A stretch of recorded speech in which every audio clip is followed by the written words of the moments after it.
여호와의 영광이 나타나고 모든 육체가 그것을 함께 보리라. 이는 여호와의 입이 말씀하셨느니라. 아멘. 자비로우신 하나님 감사합니다. 대림절 두 번째 주일을 맞아 주의 전에 나와 예배케 하시니 감사합니다. 예배하는 가운데 하나님 영광 받으시고 우리에게는 하늘로부터 오는 놀라운 은혜와 또 충만한 기쁨이 넘쳐나도록 인도하여 주시고 이 귀한 예배 시간 주님 앞에 예배할 때 영과 진리로 예배함으로 하나님 받으시기에 합당한 예배 되도록 역사하여 주시옵소서. 주 예수 그리스도의 이름으로 기도하옵나이다. 아멘.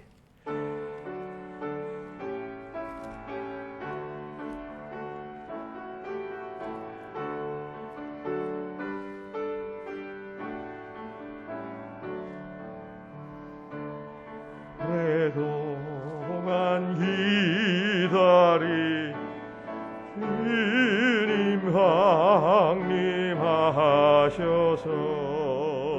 죄에 매인 백성들 자유 얻게 하시네. 주는 우리 소망이요 힘과 위로 되시니 오래 기다리던 백성 많은 복을 받겠네. 모든 백성 구하려고 임금으로 오시니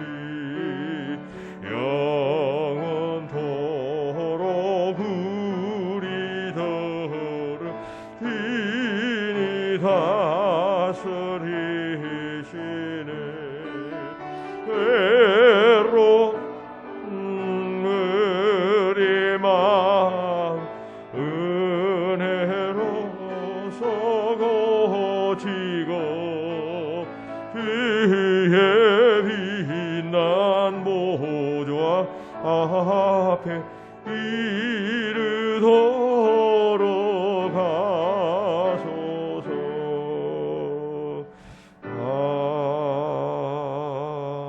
아멘. 교동문 116번 교동문을 교독합시다. 116번 교동문 한 절씩 교독합시다. 이새의 줄기에서 한 싹이 나며 그 뿌리에서 한 가지가 나서 결실할 것이요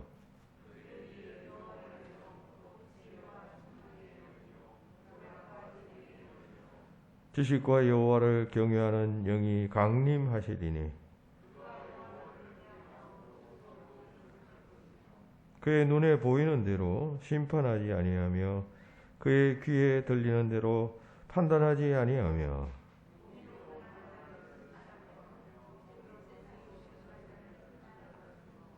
그의 입의 막대기로 세상을 치며 그의 입술의 기운으로 악인을 죽일 것이며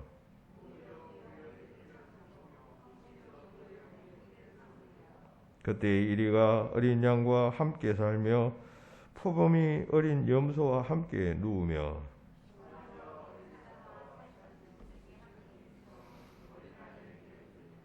암소와 곰이 함께 먹으며 그것들의 새끼가 함께 엎드리며 사자가 소처럼 풀을 먹을 것이며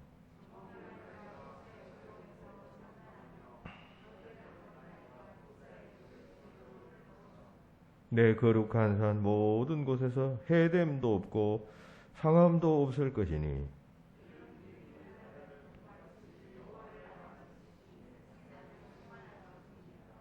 그날에 이새의 뿌리에서 한 싹이 나서 만민의 기치로 설 것이요.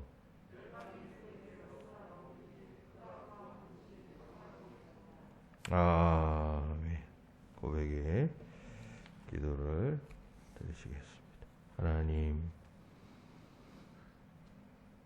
감사합니다. 죄로 인하여 멸망당할 수밖에 없는 저희 인생들인데 독생성자 예수 그리스도를 보내어 주시고 십자가 지게 하시며 우리를 구원하여 주신 그 놀랍고 귀한 은혜 받으며 살아갈 수 있도록 하시니 얼마나 감사한지요. 하지만 주님께서는 그 같은 측량할 수 없는 큰 사랑을 베푸셨지만 우리는 그 사랑의 수혜자가 되었음에도 마땅한 응답이 없었습니다. 주님을 일생 나의 구주로 모시고 주님 말씀 따라 순종하며 살지 못했습니다. 믿음의 바른 길을 가지 못하고 세상을 바라보며 세상 풍조 쫓아 유행 따라 기조 따라 살아갔던 저희들입니다. 작은 일, 사건 하나하나 만날 때마다 마음이 요동하고 또 흔들렸던 저희들이었습니다. 세상에서 일어나는 이런저런 문제 때문에 주께서는 의심하지 말고 염려하지 말라 하셨는데 그러하지 못했습니다. 주님은 세상에 오셔서 많은 사람들을 위하여 자신을 버리셨지만 이 대림절에 우리는 어떠했는가 살펴볼 때 주님께 부끄러운 모습으로 또다시 주의 전을 찾았습니다. 우리의 이 같은 연약함과 어리석음과 부족함을 주께서 아십니다. 불쌍히 여겨주시고 우리를 용서하여 주시옵소서. 오늘도 십자가의 은혜, 능력, 또 그 말씀 기억하게 하시고 성령의 역사하심으로 우리 마음속에서 새로운 변화의 역사가 일어날 수 있도록 동행하여 주시옵소서. 이 시간 계속해서 하나님과 나만이 아는 죄를 참여합니다.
그런즉 누구든지 그리스도 안에 있으면 새로운 피조물이라.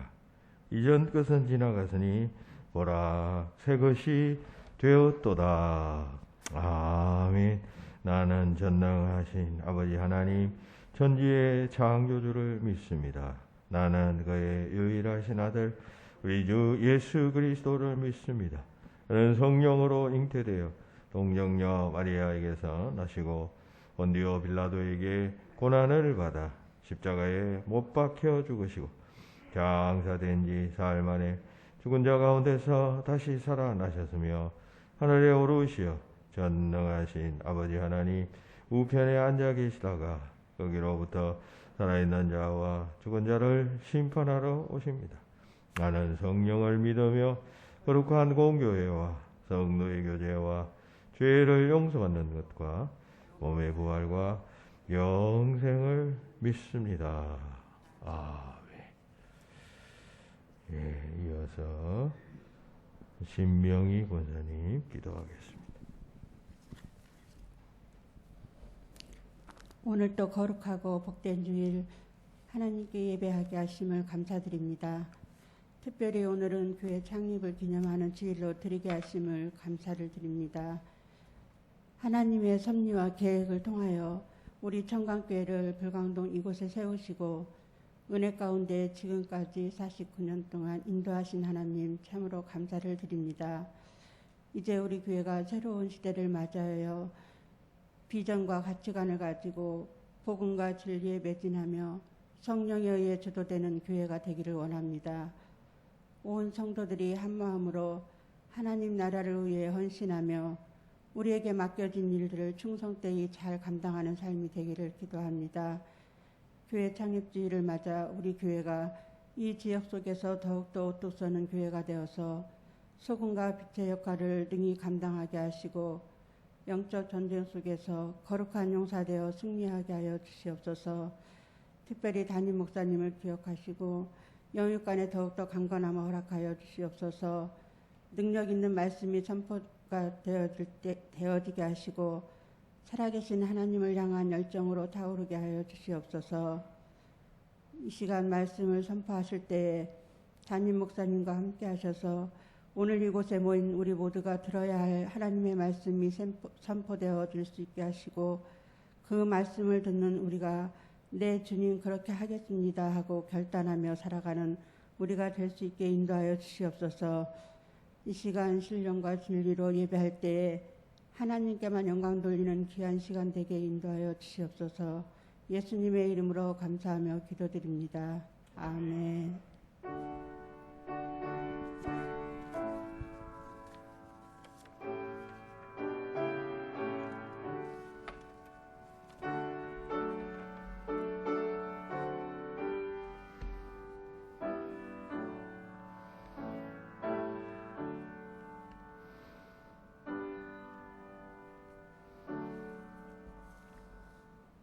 하나님 말씀은 누가복음 2장 22절부터 33절까지 말씀입니다.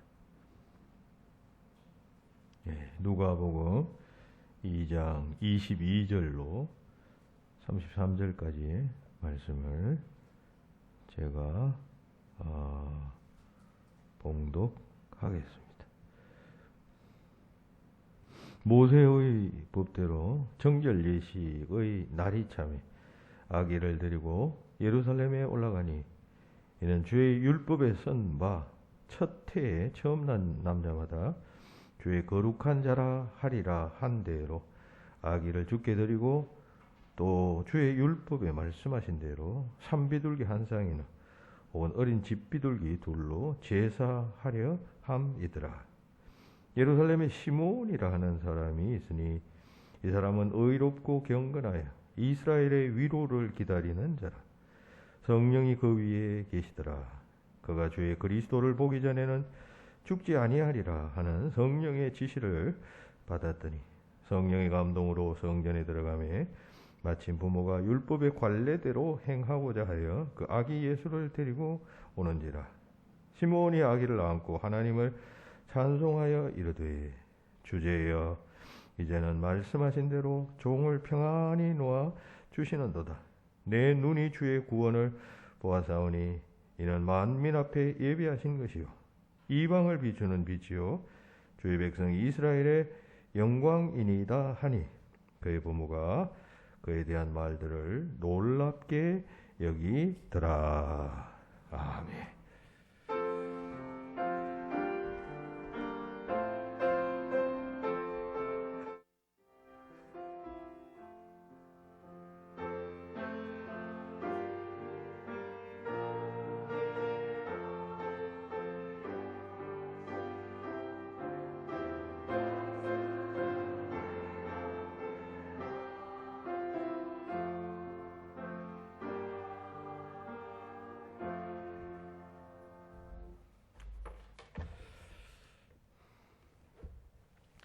17세기 그 유럽에서 가장 뛰어난 화가로 평가받는 그 렘프란트라고 하는 사람이 있습니다. 이 사람은 빛과 어두움을 잘 사용했던 그림의 대가였기 때문에 빛의 화가라고 하는 별명이 붙어 있습니다. 네덜란드 출신의 화가인데 특별히 이거는 그 성경에 나오는 여러 가지 이야기를 그의 그 예술의 영감으로 그 영감의 원천으로 삼았던 사람이었습니다. 그 작품은 성경에 나오는 여러 가지 사건, 기사들이 그 소재가 되어지고 있다는 것입니다. 그 렘브란트의 작품 가운데 시몬의 노래라고 하는 작품이 있습니다. 지금 화면에 보이는 저 작품인데 이 작품은 그가 죽던 해에 그렸던 그림인데 미화성작으로 남아있는 유명한 작품입니다. 저 그림에 나오는 이제 중심 인물이 바로 시므온인데 그 시므온은 오늘 우리가 읽은 이 본문에 나오는 이 시므온입니다. 성령의 사람인 시므온이 오랜 기다림 끝에 이제 난지 8일째 되는 날 그 부모님에 의해서 할례를 받으러 성전으로 올라온 아기 예수를 만나고 감격해 하는 모습을 저 그림에다가 표현했습니다. 보시다시피 머리는 반쯤 벗겨졌습니다. 그리고 지그시 눈을 감고 있습니다. 입은 또 반쯤 벌리고 있습니다. 이마에 새겨진 주름은 오랫동안 그가 고생하고 무엇인가를 기다렸음을 표현하고 있습니다. 그 후에 만났던 그 메시아 그리고 얻게 된 그 기쁨, 환희가 저 그림 속에 표현되어져 있습니다. 자세히 보면 저 사람의 손은 예수님을 안고 있는 것이 아니라 아기 예수님을 떠받치고 있습니다. 그리고 잘 보이지는 않지만 손은 거칠고 대단히 울퉁불퉁하고 주름집니다. 그래서 어떤 평론가는 말하기를 이 그림의 시몬은 렘브란트 자신의 모습을 그린 것이다. 이렇게 말하고 있습니다. 그러니까 렘브란트 역시 독실한 크리스찬 이었습니다.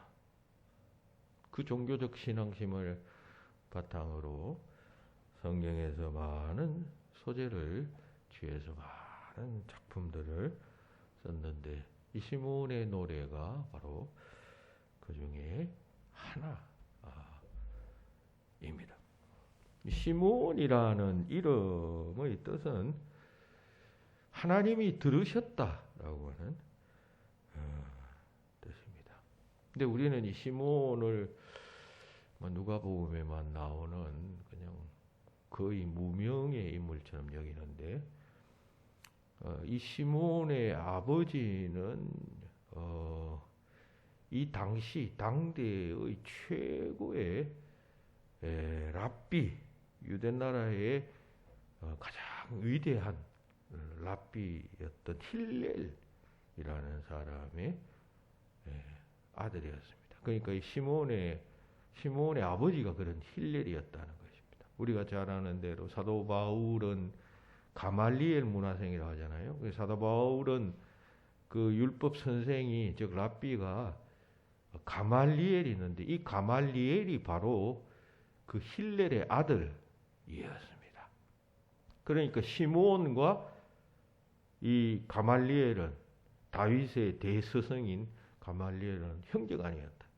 그 아버지는 유대 역사상 가장 위대한 랍비 힐렐이었으니까 뭐 옛날에는 아버지가 위대한 랍비면 그 아들들도 위대한 랍비가 되고 아버지가 위대한 제사장이면 그 아들도 그렇게 될 확률이 높고 다 그랬잖아요. 요즘은 다뭐 개성에 따라서 어떤 어릴 적에 무엇을 전공하느냐에 따라 다르지만 옛날에는 다 부모가 하던 걸 배우고 계승하고 하던 이런 시기였으니 그러니까 이 누가복음에 나오는 시므온은 그냥 대충 뭐 그저 그렇고 그런 어르신이 아니라 이스라엘 역사 가운데 위대한 가문의 사람이었고 그랬다 하면 아주 율법에 정통한 자였을 것이다 라고 추정되어지는 자였습니다. 그런 자가 평생을 메시아를 기다려 왔었어요. 그러다가 성전에서 그 메시아는 히브리어고 그리스도는 헬라어이죠. 메시아 그리스도 예수를 만나게 되었던 것입니다. 여러분 예수님 당시는 구약의 마지막 선지자였던 말라기 이후 400여 년 동안 예언자가 끊겼던 시대였습니다. 그것은 그만큼 이스라엘 민족에게 있어서 그 신앙의 줄기가 그냥 말라버렸다라고 하는 것을 의미하는 것이기도 했습니다. 그리고 정치적으로는 로마의 식민지 복속국가가 되었지 않습니까? 정치적으로도 그렇고 종교적으로도 그렇고 대단히 암울한 시기였습니다. 따라서 많은 사람들은 정치적 메시아를 고대했습니다. 옛날 다윗 왕국, 솔로몬 왕국 시대를 회복하는 그런 칼과 창을 든 정치력이 있는 지도자가 메시아로 올 것이다 라고 기대하고 바랬습니다. 소수의 사람만이 자기 백성을 죄에서 구원할 참된 메시아를 기다리고 있었는데 바로 그 대표적 사람이 시므온 그리고 누가복음의 메시아의 탄생과 관련되어 그 메시아를 기다리던 안나 선지자라고 하는 늙은 한 여인입니다. 오늘 본문은 바로 그 시므온에 관한 이야기고 또 시므온이 메시아를 만났을 때 불렀던 노래에 관한 말씀입니다. 본문 25절부터 35절까지는 시므온의 노래 혹은 시므온의 찬송 시메온's hymn, 영어로 시메온's hymn이라고 그렇게 말합니다. 유명한 노래예요. 음악의 아버지라고 불리웠던 요한 세바스찬 바하는 이 시몬의 노래를 담은 교회 칸타타 제 82번 나는 만족하리이다를 작곡했어요. 아기 예수님이 성전에 들어오자 그가 메시아임을 알아본 이 시몬이 감격에 차서 부르는 노래입니다. 그 노래 내용이 이렇습니다. 나는 바랄 것 없네. 내 눈으로 그분을 바라보았고 구원을 보았고 희망을 보았네. 만물의 구세주를 보았네. 그렇게 노래하고 있습니다. 오늘 대림절 두 번째 주일입니다. 대림절 두 번째 주일을 맞아서 우리가 이 시몬의 노래를 본문으로 하여 하나님의 말씀을 상고하고 있는데, 이 시몬의 노래에서 말한 세 단어를 오늘 우리가 주목해서 보고자 합니다. 그렇게 하면 그리스도의 오심과 관련해서 우리 그리스도 오심을 다 기다리는 자들 아니에요. 그리스도의 오심과 관련해 그리스도를 기다리는 자들이 무엇을 기다려야 하는 것인가 하는 것을 알 수가 있습니다. 시몬은 시몬의 노래에서 그의 기다림의 성취를 감사하고 하나님 앞에 노래하고 있잖아요. 하나님, 이제 내 기다림이 이제 이루어졌습니다. 감사합니다 하는 것이 시몬의 노래예요. 그러니까 우리가 시몬 노래를 살펴보면 예수 그리스도의 강림을 기다리는 이 삶을 우리 그리스도인들이 살고 있잖아요. 초림은 이미 지나갔어요. 근데 예수님은 시공의 제한을 받지 않는 분이시니까 현재 또 강림하시고 또 미래 역사의 종말의 때에 또 다시 오시잖아요. 그런 강림, 현재적 강림과 미래적 강림을 앞두고 살아가는 우리들인데, 그러면 우리는 무엇을 기다려야 할 것인가 하는 질문에 대한 대답을 시몬의 이 노래에서 우리가 찾을 수 있게 된다라고 하는 것입니다. 그는 무엇을 노래했을까요? 첫 번째, 그는 30절에 주의 구원을 노래합니다. 주의 구원. 주제여 이제는 말씀하신 대로 종을 평안히 놓아주시는도다. 29절에서 말한 후에 내 눈이 주의 구원을 보아사오니 라고 합니다. 내가 이제 우리를 죄에서 구원할 구세주, 내가 그 구세주를 보았습니다. 만났습니다. 여한이 없습니다. 그런 뜻입니다.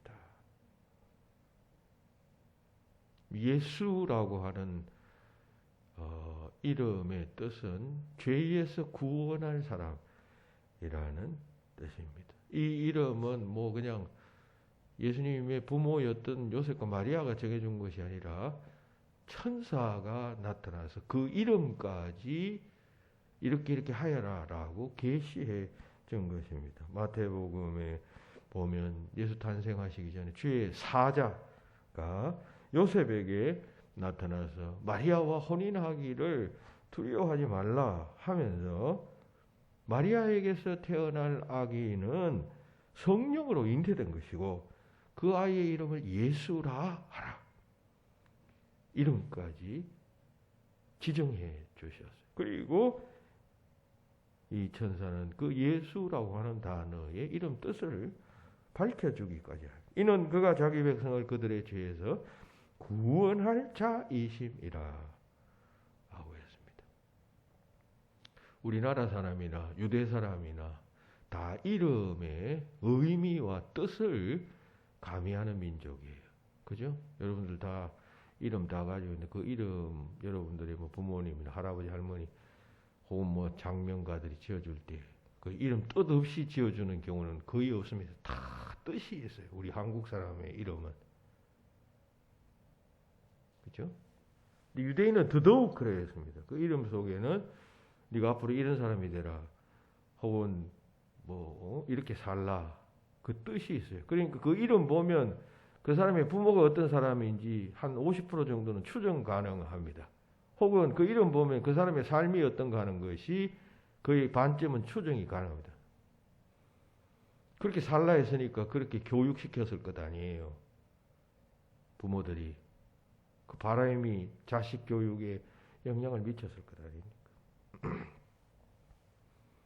예수라고 하는 이름은 자기 백성을 죄에서 구원할 자입니다. 시몬은 그 역사의 어떤 현실과 또 삶의 상황에 대한 자각이 있었던 사람입니다. 내가 지금 살고 있는 이 시대, 이 상황이 어떤 상황인가? 우리 민족의 역사적 그 맥락에서 오늘은 어떤 시대인가 하는 것을 몰랐던 사람이 아니었다는 것입니다. 죄로 인해서 하나님의 징계를 받고 쫓겨나고 나라를 잃고, 여러분 이스라엘 백성이 하나님의 택한 민족 아니에요. 복받은 민족인데 그 복에서부터 그냥 멀리 떨어져 버린 그 민족적 현실을 시몬이 배운 사람이었다면 모를 리가 있을까요? 자신들의 힘으로 어찌할 수 없는 그런 지경에까지 이르렀던 시몬. 그래서 절망할 수밖에 없었던 그가 오직 한 가지에만 소망을 가졌습니다. 그리스도가 오셔야 한다.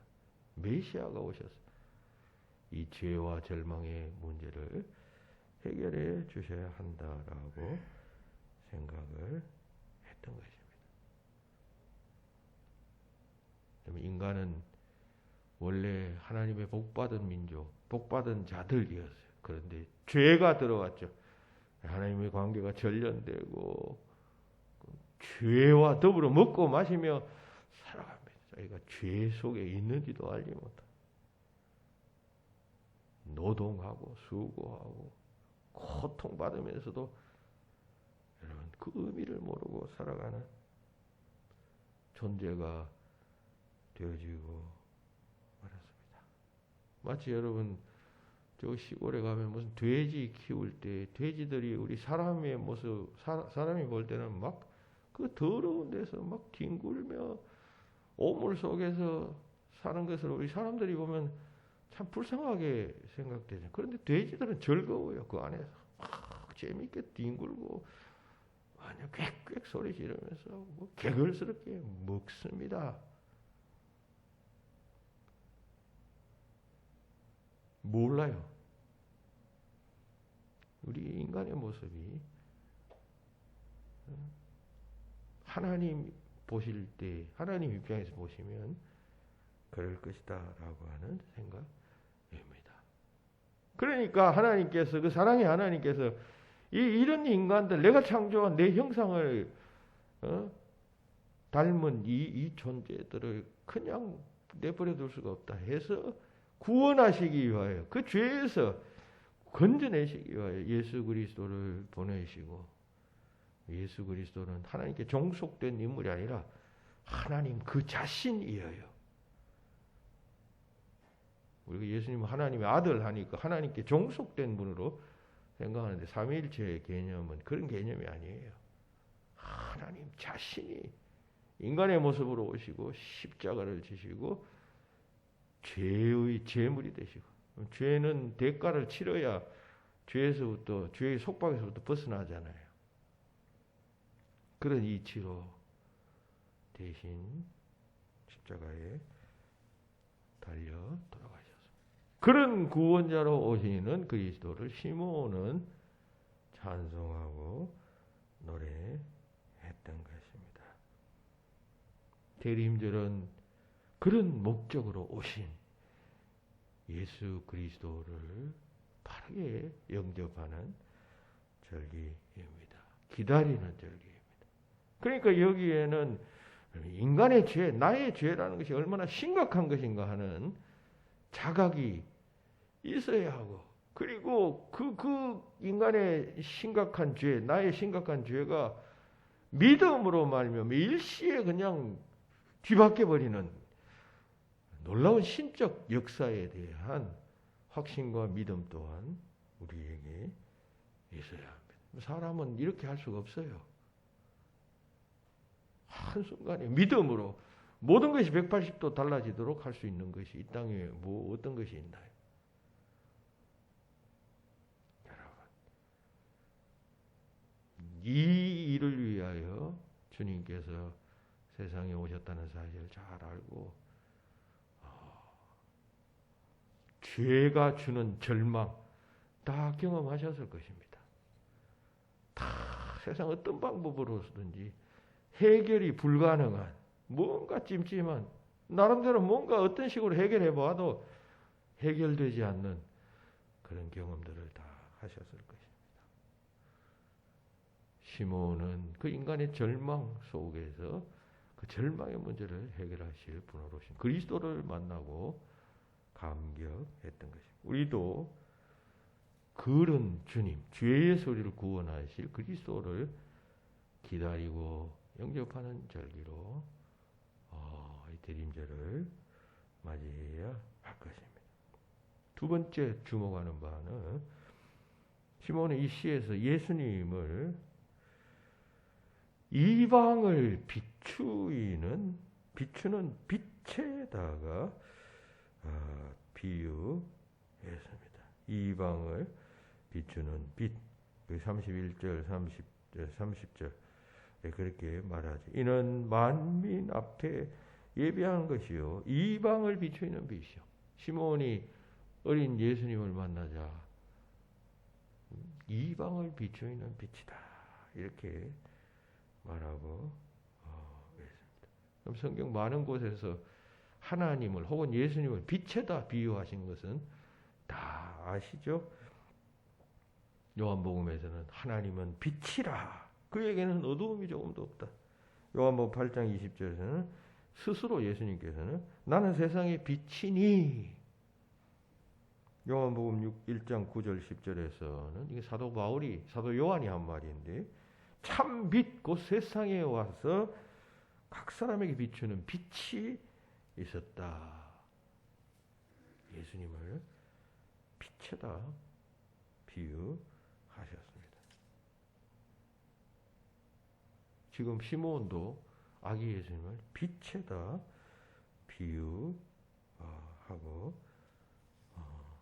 있습니다. 그런데 여기 우리가 주목하고자 하는 것은 이방을 비추이는 빛이라고 말했다는 점입니다. 우리는 이방을 비추이는 빛 할 때 이 말씀이 이제 예수님이 유대인에게만 그냥 빛으로 역사하시는 것이 아니라 모든 세상 이방인들에게도 빛으로 역사하시기 위하여 오셨다라고 하는 것을 시몬이 깨닫고 지금 노래한 것이다. 이렇게 이해를 하는데 제가 이걸 그 주석을 찾아보니까 그런 의미가 아니고 여기서 강조되어지는 것은 이방의 빛을 비추이는 그 주체 대신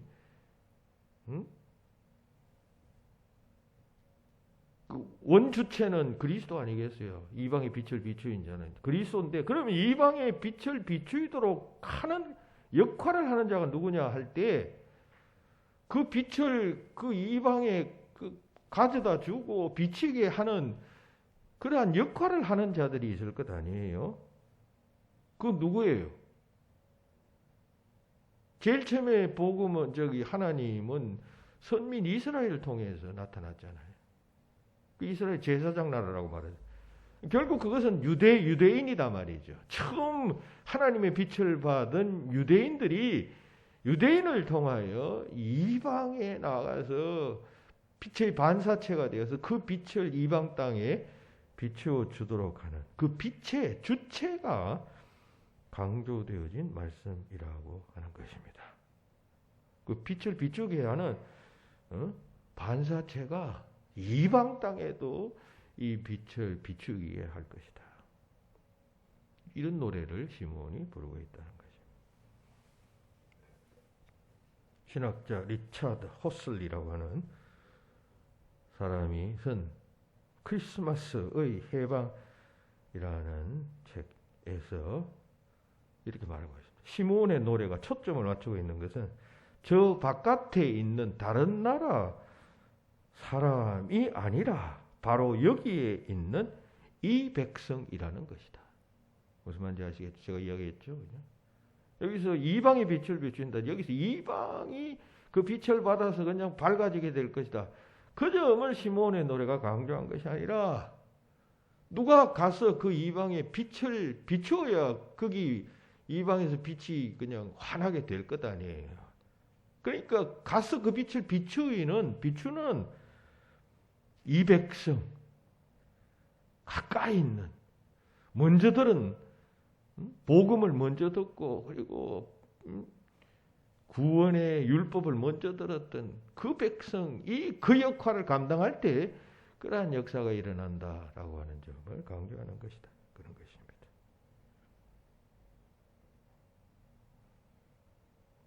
여러분, 유대인들은 특별한 하나님의 혜택을 받은 민족 아니에요.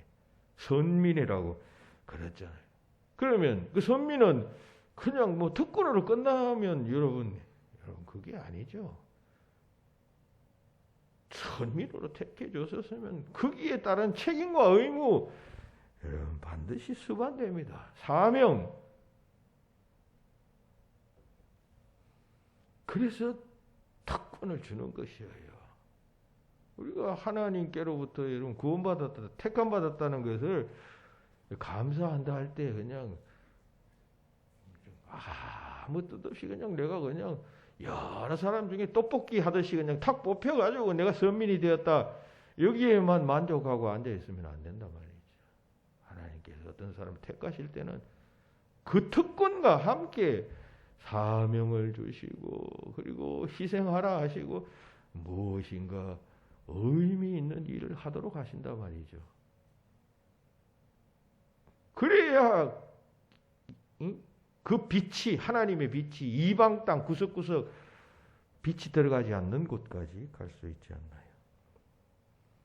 오늘날로 치면 먼저 믿은 그리스도인들이 아직도 그리스도의 빛을 보지 못하는 어두움의 세계 속에 들어가서 그 그리스도의 빛을 그야말로 반사하는 반사체로서 역사하게 될 때 그 이방 땅에 그리스도의 빛이 전파되어지는 역사가 일어나게 된다는 것입니다. 오늘 우리는 어떻습니까? 우리 그리스도인들은 2000년 전에 빛으로 오신 그리스도를 정말 제대로 반사하는 사명을 잘 감당하고 있는가 질문해야 합니다. 그리스도인들이 자기 입맛에 맞는 교회를 막 찾아다니고 TV에서 무슨 오디션 평가하듯이 교회의 목사를 평가하고 그리고 성도들에 대한 점수를 매깁니다. 그래서 점수가 좋으면 찾아갑니다. 선택합니다. 교회 안에서는 풀법과 편법, 세상법 걸리지 않으면 된다. 그렇게 교회를 운영하는 것이 지혜인 것처럼 이렇게 모이면 그런 이야기를 주고받습니다. 빛을 잃어갑니다. 교회가 점점 빛을 잃어가고 있습니다. 그리스도의 빛이 지금 꺼져가고 있단 말이죠.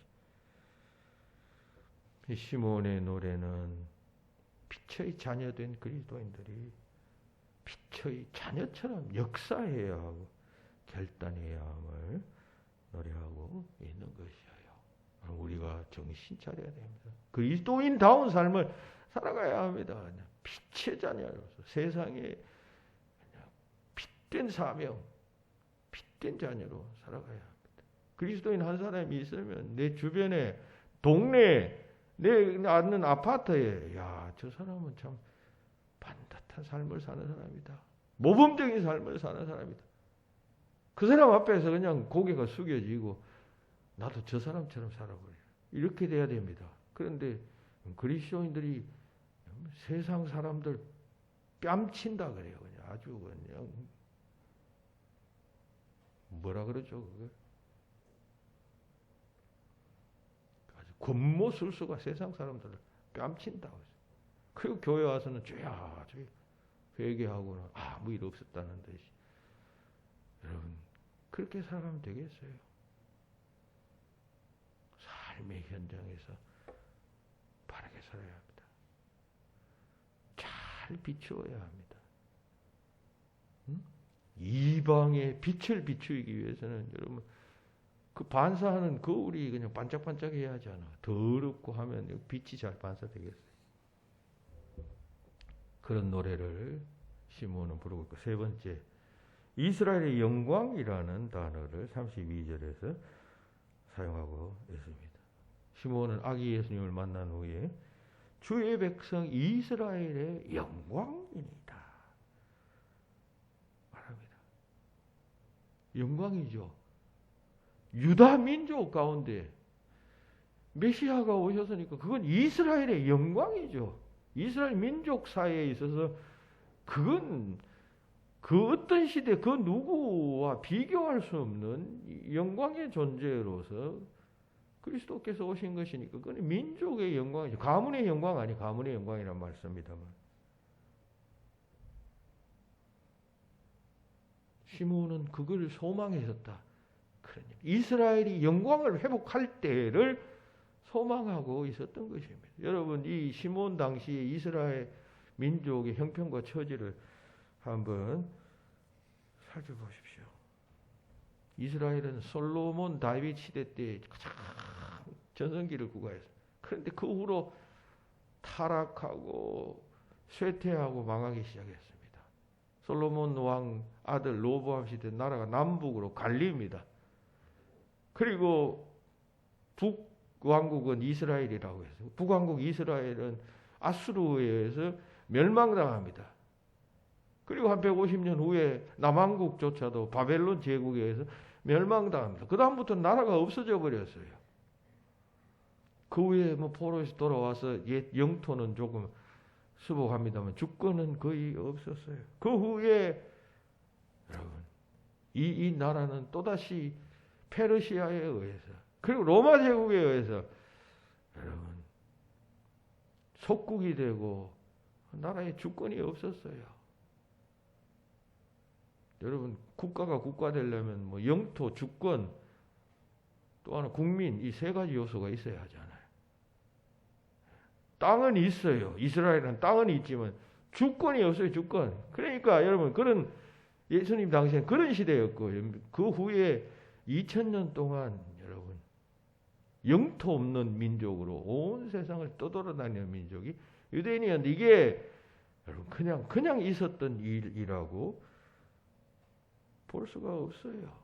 하나님께서 주신 그 놀라운 특권을 잘 활용하지 못하고 그냥 탐욕과 물질적인 데에 관심을 가지다가 범죄하게 되고 하나님의 채찍을 맞게 되고 했던 것 아닙니까? 시므온 시대 때도 역시 나라의 상황은 그러했습니다. 한마디로 이스라엘의 영광이 사라져버린 그런 시대였습니다. 시므온은 이 이스라엘의 영광을 회복하기를 원합니다.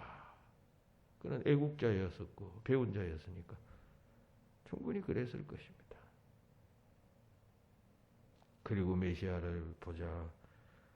메시아가 바로 이스라엘의 영광을 회복할 자로 보았던 것입니다. 자, 여기서 우리가 이스라엘 영광을 회복한 자라고 할 때 시몬이 지금 이 이스라엘 영광을 회복할 자라고 할 때 메시아에게서 무슨 정치적인 능력, 옛날 다윗과 같은 그런 통치력을 가진 자로 보아서 이스라엘 영광을 회복할 자로 보았겠습니까? 물질적으로 뭐 부엉과 경제적인 대국을 만들기로 메시아를 보았겠습니까? 시몬이 메시아 그리스도에게서 보았던 영광은 완전히 영적인 것이었어요. 영적 영광. 죄에서 구원할 전능자로서 오신 그리스도를 보면서 찬송하고 노래했던 것입니다. 그러니까 여기서 우리는 오늘의 신앙생활을 하고 있는 우리 그리스도인들도 이스라엘의 민족처럼 선택받고 영광스러운 민족이 되었지만 자칫 잘못해서 물질적 영화를 추구하고 세속적인 어떤 만족을 추구하고 그냥 세속 삶에서의 그냥 평안함을 추구하고 하다 보면 영광을 상실하는 것이에요. 시몬이 지금 여기서 메시아를 만나면서 그 회복될 영적 영광을 노래했던 것처럼 우리는 그리스도에게서 영적 영광을 추구하는 자가 되어야지. 그렇지 못하면 안 된다는 말이죠. 안 되는 정도가 아니라 그건 완전히 그냥 큰일 나는 것이. 세상 영광을 여러분 그리스도에게서 찾으려고 하면 안 됩니다. 교회에서 세상 영광, 뭐 예수 믿으면 돈 벌고, 뭐 예수 믿으면 집 사고, 예수 믿으면 뭐 잘 되고, 이거 추구하는 사람들은 여러분 곤란해요.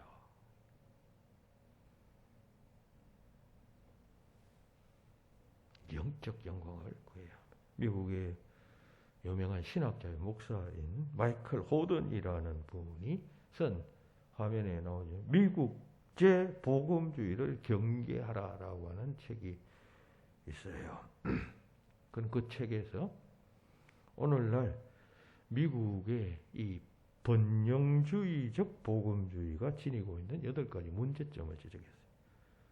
번영주의는 뭐냐면 번영주의는 번영신학이라고도 하는데 예수를 잘 믿으면 복을 받고 번영할 수 있다. 고 주장하는 신학입니다. 우리 7, 80년대에 주로 교회에서 이 번영신학의 영향을 받아서 다 예수 잘 믿으면 축복받고 건강하고 부자되고 이제 한다. 다 여기 뭐 그런 교육받고 설교 듣고 했을 것입니다. 그러니까 오늘날의 미국 교회는 그런 번영신학에 근거해 있다. 그 번영신학에 빠져 있다라고 하는 그런 주장입니다. 이분은 신학자니까. 신학적 통찰력으로 볼 때. 그럼 어떤 번영신학이 8가지 번영신학에 빠져 있다는 것입니다. 첫째는 민주주의의 시녀가 된 하나님. 지금 우리가 민주사회잖아요. 그러니까 하나님을 민주적으로 쉽게 이야기하면 뭐 투표해서 뭐 다수결 결정에 의해서 하나님 뜻을 결정한다는 것입니다. 이런 지금 번영주의적 신학. 왜냐하면 민주주의가 인간 제도 중에서는 제일 합리적인 제도니까. 이해되시죠? 두 번째, 실용주의적 복음주의. 복음도 이게 실용성이 있어야지 복음 자체만 이야기해서 교인들이 안 모이고 뭐 교회가 잘 돌아가지 않으면 버려라는 것입니다. 복음을 선포했을 때 복음을 선포해서 사람들이 모이고 헌금도 많이 하고 교회가 운영이 되면 소위 실용성이 있으면 그건 성공하는 것이다. 잘하는 것이다. 이런 실용주의적 복음주의가 판을 찍고 소비자 중심주의. 그렇죠? 소비자. 여러분들이 소비자예요. 소비자가 좋아야 돼. 아, 설교 잘한다. 교회 프로그램이 좋다. 아, 재미있다. 여기에 초점 맞추고 있다는 거죠. 구원으로부터 자기 존중으로. 그리스도의 구원을 말하는 것이 아니라 인간. 여러분들의 무슨 아픔, 슬픔, 문제 그냥 잘 이렇게 위로해주고 상처 치료해주고 사랑해주고 품어주고 여기에 온 관심을 교회가 가지고 그래야 사람들이 좋아하고 그래야 교회 나오니까. 감정 중심의 신앙. 설명 안 하겠습니다. 이교도로의 복귀. 그냥 세상으로 돌아가고 전에 믿던 그런 종교애로도 쉽게 돌아간다는 것입니다. 워낙 세상이 다양하니까 여러 그냥 종교주의 사상들이 있으니까 그냥 자기 가정 형편에 맞는 가족들이 뭐 다 안 믿고 뭐 어디 뭐 친척 가운데 불교가 있고 하면 또 뭐 왔다 갔다 하고 이렇게 되잖아요. 그런 식으로 그냥 뭐 이렇게 흩어져 간다는 것입니다. 그런 현상들이 있다. 7번째, 각자 자기 소견에 옳은 대로. 니는 그래라. 나는 내 생각대로 신앙생활한다. 8번째, 공동체의 상식. 다 개인주의. 교회 공동체가 잘 유지 발전하려면 그 공동체에 속한 개인들의 어떤 욕구나 이런 그런 것들을 때로 억제하고 또 따라가고 해야 되잖아요. 현대 사회는 개인주의 사회니까 그런 게 상실돼. 그러니까 뭐 아예 처음부터 옛날에는 여러분 교회가 이렇게 합니다. 그럼 여러분 힘을 멈춰 사십시다. 이게 통했어요. 근데 지금 요즘은요 그게 안 통한다 이 말이에요. 개인주의 때문에 교회에서 뭐 합시다 하면 일단 그거 내게 이익이 되느냐 손해가 되느냐 내가 뭐 헌금을 더 해야 되느냐 이것부터 계산하고 앉았단 말이죠. 그러니까 그 공동체성이 상실되고 뭐 이런 것을 지적했어요. 그러니까 현재 미국 교회는 이런 인간 중심, 번영 중심의 세속적 영광에 덫에 갇혀 있다라고 진단을 했습니다. 도널드 블롯이라고 하는 분도 유사한 말을 하고 있습니다. 제가 왜 미국 교회 이야기를 자꾸 하냐면 우리 한국 교회는 미국 교회와 밀접한 관계가 있기 때문에 영향을 그대로 받기 때문에 미국 교회가 한국에 복음을 전해줬잖아요. 지금도 미국 가서 신학 공부하고 오는 사람들이 많습니다. 다 영향을 받는단 말이에요.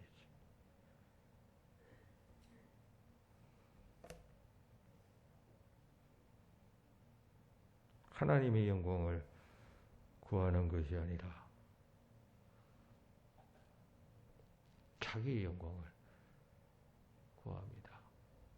이스라엘의 영광, 선민의 영광, 그 선민에게서 그리스도가 나타나고 구원자가 나타나셔서 그로 인하여 온 세상이 구원되는 소위 그 영적 영광, 차원 높은 영광에 대한 노래를 시몬이 부르고 있었는데 오늘 우리는 육적 영광을 구하고 있지는 않는가 그런 이야기입니다.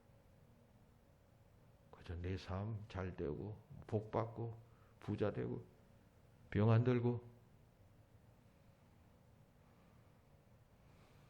그래서 말씀으로 돌아가야 하는 것이에요. 말씀에 주목해야 하고 세속적 가치관에 물들지 말아야 한다는 것입니다. 세 가지 말씀드려요. 대리임절에 우리는 오시는 주님을 어떻게 기다려야 하는가 할 때 구원자로서 예수님을 기다려야 하고 이방에 비추이는 빛으로서 내가 역사해야 한다. 그런 마음 자세로 오시는 주님을 맞이해야 된다는 이야기를 드렸고 세상 영광이 아닌 영적 영광을 구하는 자가 되겠노라. 그런 마음으로 오시는 주님을 영접하겠노라. 기다리는 그런 자들이 될 때 주님께서는 주님을 기다리시는 우리를 보시고 기뻐하시며 축복하실 것입니다. 그런 은혜가 넘쳐나기를 예수님의 이름으로 축원합니다. 기도하십시다. 하나님 감사합니다. 대림절 두 번째 주일 주예전에 나와 또 시몬의 노래를 함께 묵상했습니다. 일생 그리스도 오심을 기다리던 시몬이 아기 예수 그리스도를 만나고 난 뒤에 노래했던 이 찬송통에 주님 오심을 기다리는 자들이 무엇을 기다리고 어떻게 기다려야 하는 것을 상고했습니다. 바르게 기다림으로 주의 영광에 참여하는 저희들이 다 되도록 역사하여 주시옵소서. 예수님 이름으로 기도하옵나이다. 아멘.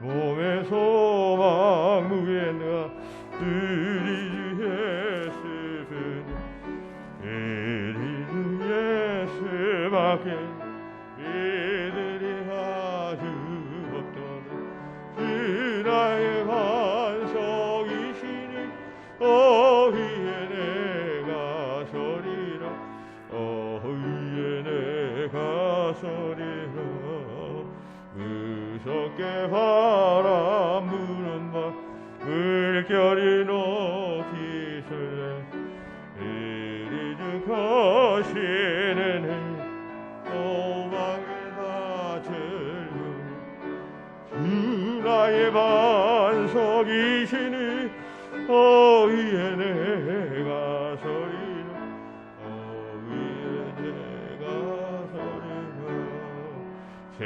세상에 믿던 모든 것 떨어질 그날 되어서 그제는 양 미소 금방이다 소리 나의 완속이시니 위에 내가 서리라 위에 내가 서리라 바라던 천국 올라가 하나님 전에 배울 때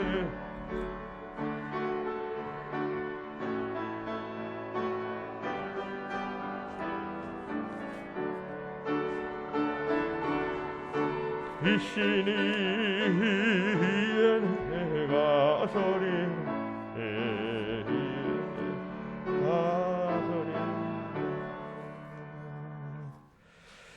예, 우리 송영준 장로님, 김명승 권사님 결혼기념일 맞게 하여 주신 하나님 은혜 감사합니다 하셨습니다. 송영준, 김명승 권사님 교회 창립 49주년 맞게 해주신 것 감사합니다 하셨고, 신명희 권사님 우리 교회 창립주일 지키게 하심 감사합니다 하셨습니다. 기도합시다. 하나님 은혜를 진실로 감사합니다. 주님 전에 나와 지나간 삶, 역사, 인생 돌아보며 감사하는 마음 가지게 되고 역사의 주인 또 창조자 되신 하나님의 은혜를 생각하며 응답할 수 있도록 하신 것 감사합니다. 택한 백성의 영광 오늘 말씀 통해 묵상하여서니 그 영광을 생각하며 합당한 삶 살아가는 저희들 되게 하여 주시옵소서. 송영준 장로님 내분 결혼 기념일을 맞아 하나님의 섭리와 은혜를 생각하고 감사합니다. 교회 창립 49주년을 맞아 동시에 또한 하나님의 은혜를 감사합니다. 늘 강건하게 하시고 또 복되게 하시며 주 안에서 만사가 형통하며 강건하도록 인도하여 주시옵소서. 신명희 권사님도 창립주일 맞아 또 예배함을 하나님 앞에 감사합니다. 하나님 교회와 함께 우리의 믿음이 자라나고 하나님 앞으로 가까이 다가습니다. 건강한 교회가 되도록 몸에 지체된 우리들이 각자의 역할을 잘 감당해낼 수 있도록 도와주시고 또 신명희 권사님 주어진 사명 잘 감당하며 또 교회를 위하여 수고하고 헌신하고 기도하는 것이 열매가 되어서 하늘 부하에 잘 하늘 창고에 그 부하가 잘 쌓여갈 수 있도록 인도하여 주시옵소서. 예물을 주님 앞에 바치는 손길들 11조 예물 드리는 이들 한 사람 한 사람들 기억하여 주시고 주의 은혜와 능력이 삶을 지배하고 다스릴 수 있도록 주님 동행하여 주시옵소서. 예수님 이름으로 기도하옵나이다. 아멘. 광고 말씀 드리겠습니다. 주보 보시기 바랍니다. 대림절 둘째 주일이고 또 24절 기상 대설을 지금 이틀 앞두고 있습니다.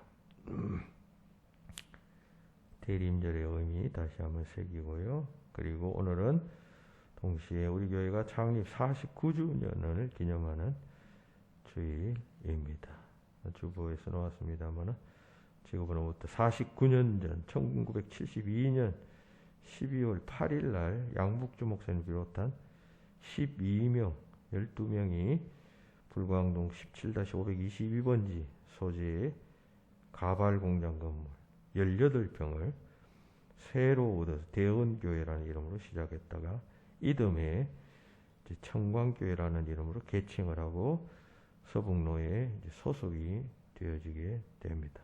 그리고 그 이듬해에 이제 건물을 새로 얻었던 건물을 매입하고 그러다가 이제 78년도에 현 주소인 이곳에 가정집을 매입해서 예배당으로 개조해 사용했습니다. 그리고 이 11-15 바로 옆에 16번지 또 집을 매입해서 교회당을 정축했습니다. 아마 저 뒤가 11-15고 요 앞이 11-16인 것 같습니다. 그 두 개가 연결되어서 이제 오늘의 교회 모양 예배당이 지어졌다. 그간 장로님 12분 제가 일부러 거기다 성함을 다 이렇게 명시를 해보았습니다. 그리고 안수 집사님이 27분 거쳐갔습니다. 권사님이 33분이었습니다. 이렇게 항존 직분자를 배출했는데 교회의 장로, 권사, 안수 집사님은 항존 직분자라고 합니다. 항존은 영원히 존속한다는 그런 의미가 있습니다. 세상의 직분은 나이가 되고 우리가 죽으면 끝나는 직분이지만 교회의 직분은 이게 그냥 어떤 의미에서 영원까지 계속된다는 의미에서 항존직입니다. 그렇죠? 우리가 죽을 때 주님이 우리 부를 때 어떻게 부를까요? 지난 금요일 제가 이야기했습니다. 어이 김 선생, 박 선생, 박 사장, 김총무 이렇게 부르실까요?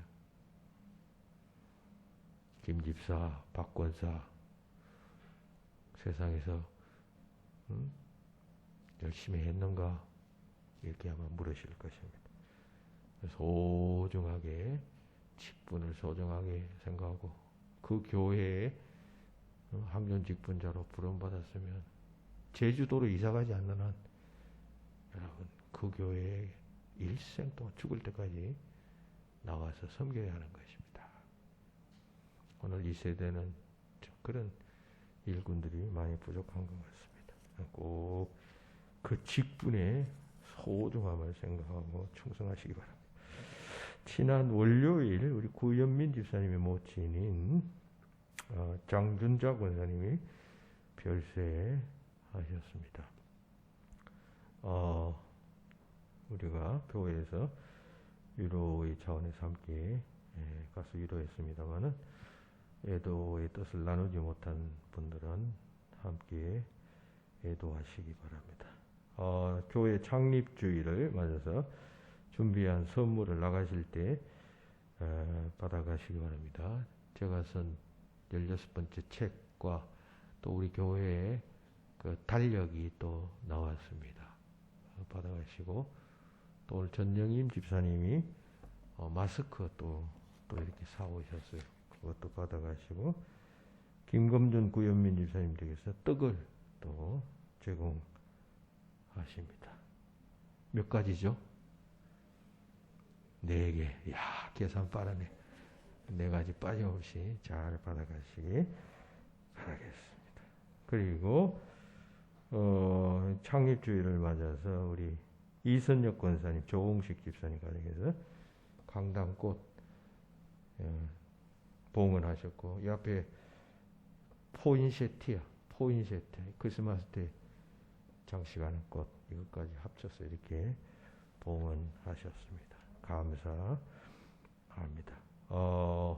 코로나 변종 오미크론 뉴스 들었을 것입니다. 마스크 잘 하시고 방심하지 마시고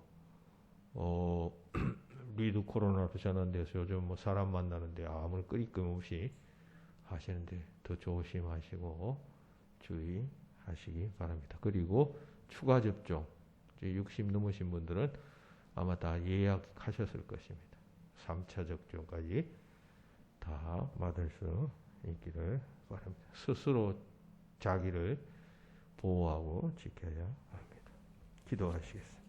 이제는 우리 주 예수 그리스도의 은혜와 하나님 아버지의 그 크신 사랑하심과 성령님의 교통하심이 여기 모인 모든 주의 자녀들 위해 지금부터 영원토록 함께하기를 축원하옵나이다.